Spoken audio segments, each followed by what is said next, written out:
All right, let's talk about Joey Bosa going to the Buffalo Bills and what will he bring to the Bills, as they definitely kind of are signing this as a flyer contract, as he is going to be 30 next year, and for him it's not the years, it's the mileage with how many injuries he's had. But one thing we have to do when evaluating how Bosa could be next year for the Bills is look at how he was last year with the Chargers, and I thought he still was a very effective player for them. Maybe not quite elite Joey Bosa, but still very good.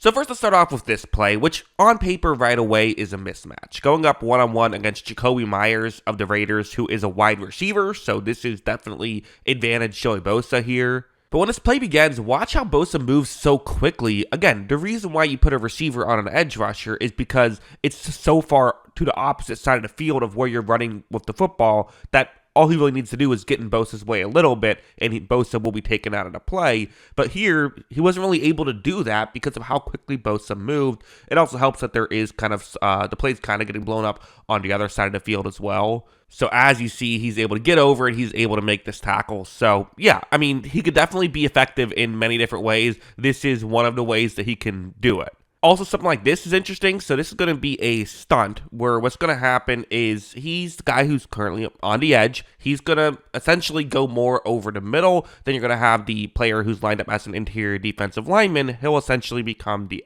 edge rusher on a play like this. You do this to hopefully fool the opposing offensive lineman and maybe get someone to have a straight shot to the quarterback. When this play begins, first off, look at how much Bosa is selling that this could be just a traditional pass rush rep. I mean, that tackle is definitely pass blocking against Bosa right now. You can't blame him. Bosa's really doing what he can to sell this. But then when he moves over towards the interior, the center and guard are kind of doing what they can to get in position to try and block Bosa. But he moved so quickly and did such a good job of selling that beginning part of that play that watch him squeeze through and he gets to Gardner Minshew for a sack right there. So yeah, really good play, being able to work in maybe non-traditional pass rush reps, which is definitely something Buffalo's going to look for because obviously they run these types of plays, as does every team. So seeing him be able to succeed here definitely matters. He can also work in ways like this, where it's going to be a tackle's going to block him, and the halfback will be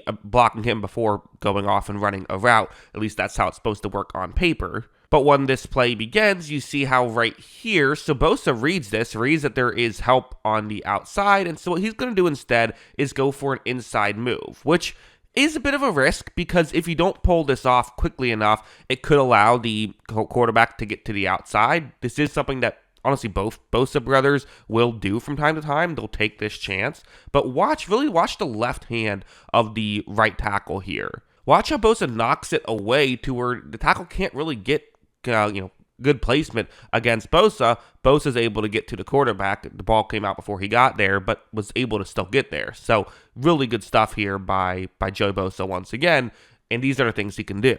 And one other thing that I think on some pass rushers you wouldn't really care that much about, but I think in this situation the Bills care about it a lot. So here's what I'm talking about. One-on-one matchup against a right tackle. Okay, cool. But, going up against one-on-one matchups doesn't guarantee victory. In fact, most pass rushers lose most of the time. That's just how it works. When this play begins, I wouldn't say this is like an awful rep, but the tackle is able to push Bosa behind Bryce Young. Bryce Young could step up in the pocket if he wants and have a little bit of room. However, there's also some pressure coming from up front. So Young instead is going to try and scramble behind the pocket, which is just not the move in this situation, but he can't really see where Bosa is, so it's an understandable mistake that he's going to make here. But watch as when he tries to scramble out, Bosa just kept fighting and ultimately is able to get to the quarterback.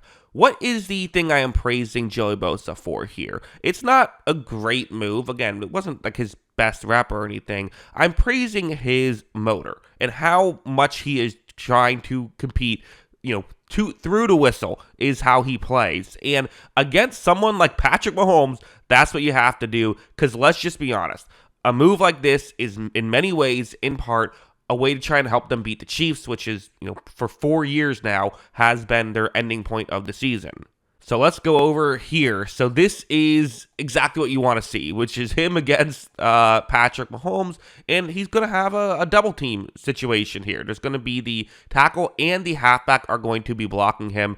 Okay, Simple enough. Well, what happens? Well, as you see, Kansas City does a pretty good job here. They're able to kind of have him handled.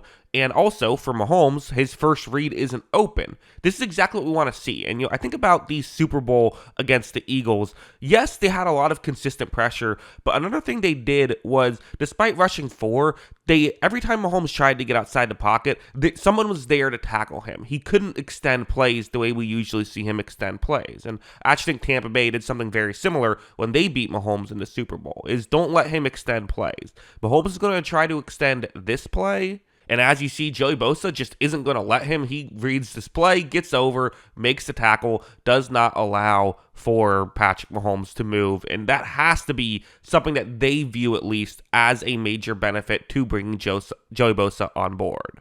We can look at his PFF grades per season. I think this is worth mentioning. Actually, a couple things I think are worth mentioning here. So, again, I know PFF isn't everyone's cup of tea, but you look at them, his peak was kind of 2019, 2020, where he had grades around the 90s, a little bit of a dip in 2021, but then significant dips in the past 2 seasons, and another significant dip last year. Although the biggest thing to me that would concern me isn't the PFF grade, but it is the number under TOT, that is total snaps. You see that around 500 snaps last year, 300 the year before, 200 the year before that. My concern with Joey Bosa is not, are you getting a good player? My concern is, are you getting a good player who's going to play? And ultimately, I think that is the biggest risk. I think even Joey Bosa, not at his elite level, is still a very effective player who will be worth his contract. But the issue is, if you're getting him for 300 snaps and then he gets injured and is out for the year, okay, well, that's not that helpful. That's not helping you win championships if you don't get him in the playoffs, which is kind of, I think, the main thing they want him for. The Bills are going to make the playoffs. They need him to go on a run once they get there. So that's kind of the concern that I would have with this move. And I honestly wonder if one thing you consider is just don't put him out there for every snap of the game. Put him out there for 20 to 30 snaps of the game. Maybe you can try to bump it up towards the end of the year if you want. But I think, like I said, it's not the years, it's the mileage. So keep the mileage low here. Let's not overuse Joey Bosa and try to keep him healthy for the entirety of the season. And listen, I mean, we've seen Philadelphia have some success with these types of moves, getting guys like A.J. Brown and Saquon Barkley, who did have histories of getting injured, and then essentially being lucky with them not getting injured as much and being really good.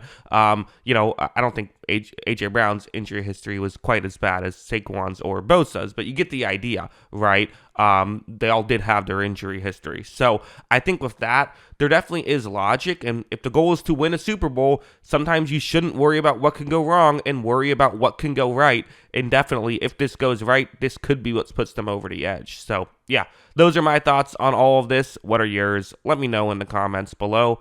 Always love hearing from you. And of course, as always, thanks for watching.